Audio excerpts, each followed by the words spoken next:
बिस्मिल्लाहिर्रहमानिर्रहीम। मेरे बहुत मोहतरम सामीन, अस्सलाम वालेकुम। मेरा टॉपिक है अपने घरों में मोहब्बत की फिजा रखें। शायद आपको अजीब सा ही लगा हो, क्योंकि तहकीक से ये बात पता चल चुकी है कि हर घर में, हर घर का मसला है। आपके घर का या किसी एक के घर का मसला नहीं है, हर घर का मसला है। हर घर में एक या एक से ज्यादा अफराद ऐसे होते हैं कि जो चुभने वाले होते हैं, जो बात करते हैं तो दिल चीर के रख देते हैं, जिनकी बातें मतलब दूसरे अफराद से बर्दाश्त नहीं होती। उनकी बेसिक नेचर ही ऐसी है कि जो तकलीफ देते हैं, जो अजियत देते हैं।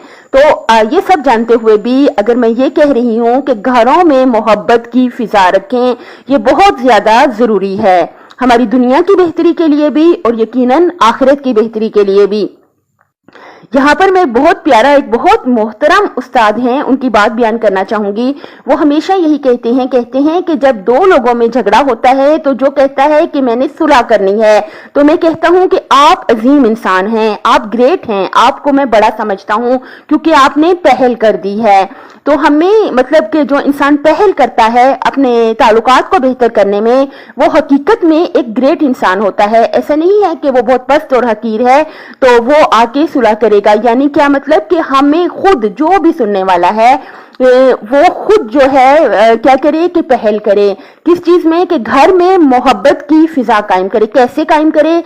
देखिए, सबसे ज्यादा जरूरी यह है कि हम अपने आप को अक्ल कुल समझना छोड़ दें, अपने आप को बहुत ज्यादा समझदार और दूसरे इंसान को बहुत ज्यादा बेवकूफ समझना छोड़ दें।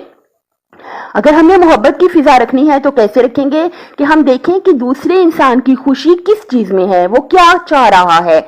अगर हम उसकी परेशानी को समझेंगे, उसकी मजबूरी को समझेंगे, उसकी बेसिक नेचर जो चीज है, जो उसकी बेसिक नेचर है, उस पर गौर करेंगे कि मतलब इसको क्या चीजें पसंद हैं, किस चीज में ये खुशी महसूस कर रहा है, तो अगर हम उसके मुताबिक चलेंगे, थोड़ी देर के लिए अपनी जात की नफी कर देंगे, अपने आप को छोड़ देंगे और दूसरे इंसान की खुशी के लिए हम अगर उसकी मर्जी के मुताबिक अगर हम कोई काम कर लेंगे या जो वो चाह रहा है उसकी खुशी को पूरा कर देंगे, घर के अफराद की मैं बात कर रही हूं, तो क्या होगा कि आहिस्ता आहिस्ता जो है मोहब्बत की फिजा घरों में कायम हो जाएगी। देखिए, मोहब्बत का सबसे बड़ी बात यह होती है कि हम जिस इंसान से मोहब्बत करते हैं हम उसकी खुशी का ख्याल करें।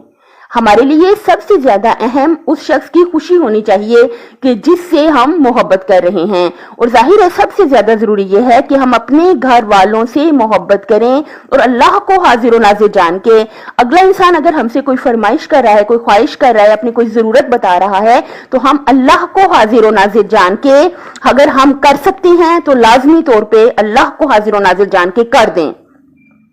हमें सबसे ज्यादा अहम जो है हमारे लिए हमारे घर वाले और उनकी खुशी होनी चाहिए। और इसके लिए भी बड़े अफसोस से कहना पड़ता है, कुछ लोगों का रवैया ही ऐसा होता है कि दूसरा इंसान जो है वो अपनी बात उनसे करता ही नहीं है। निहायत अफसोस की बात है, निहायत बदअखलाकी की बात है कि आपके घर के अपने अफराद जो हैं अपना मसला आपके साथ डिस्कस ना कर सकें, अपना दुख दर्द तकलीफ और परेशानी आपको ना बता सकें। याद रखिएगा, अगर आप घर के अफराद को इतना मौका नहीं देंगे, इतना अच्छा शफकत भरा मोहब्बत भरा रवैया उनसे नहीं रखेंगे कि वो अपना मसला आपसे डिस्कस करे, तो जाहिर है फिर उसने बाहर वालों से ही अपने मसाइल डिस्कस करने हैं। और जो बहुत बड़ी खतरनाक बात है ये कि कोई इंसान अपने घर वालों को छोड़ के बाहर वालों से अपने मसाइल को डिस्कस करे, तो बहुत ज्यादा जरूरी है, हमें चाहिए हम बेदार हो जाएं, अपनी आंखें खोल लें और घर वालों की गलतियों को इग्नोर करके साइड पे रखें और अपने घर में मोहब्बत की फिजा कायम करने के लिए घर वालों को खुश रखें। कैसे खुश रखेंगे? यानी हम उनको पहले तो मौका देना, उनके साथ इतना शफीक और अच्छा रवैया रखें ताकि वो अपने मसाइल, अपनी परेशानियां, अपने दुख दर्द आपसे बयान करें, ना कि बाहर के लोगों से बयान करें। और फिर आगे से अगर आप उन्हें मतलब फील करवाएंगे कि हमें आपका दुख पता है, याद रखिएगा कोई इंसान इतना बेवकूफ नहीं होता, बच्चे को भी पता होता है कि मेरे माँ बाप के पास पैसे हैं या नहीं हैं। अगर वो अपनी कोई जरूरत बताते हैं तो बच्चों को भी पता होता है। तो बड़ा इंसान तो फिर बड़ा इंसान होता है। अल्लाह को हाजिर नाजिर जान के 100% फेयर रहते हुए घर वालों के साथ मोहब्बत का रवैया, खुदारा मोहब्बत का रवैया रखें। घरों में सुकून होगा, घरों में मोहब्बत होगी तो आप, जाहिर सी बात है, आप अगले इंसान को खुश रखेंगे तो क्या होगा कि जाहिर है रिफ्लेक्ट करता है, आप खुशी बांटेंगे, मोहब्बत बांटेंगे तो उसी ने पलट के आना है। दूसरों को दुख दर्द टेंशन और तकलीफें देने वाले खुद भी कभी खुश नहीं रह सकते, हमेशा याद रखें। और घर से शुरू करें, मोहब्बतें बांटें, घरों में से शुरू करें। अपने आप को छोड़ देंगे, अगले की खुशी का ख्याल रखेंगे तो इंशाअल्लाह इंशाल्लाह घर में मोहब्बत की फिजा कायम हो जाएगी। अपनी सेहत, आखिरत और खाली की मखलूक का ख्याल रखिएगा। अगर आपको अच्छा लगा लाइक कर दें, मेरे चैनल को सब्सक्राइब कर दें। अल्लाह हाफिज।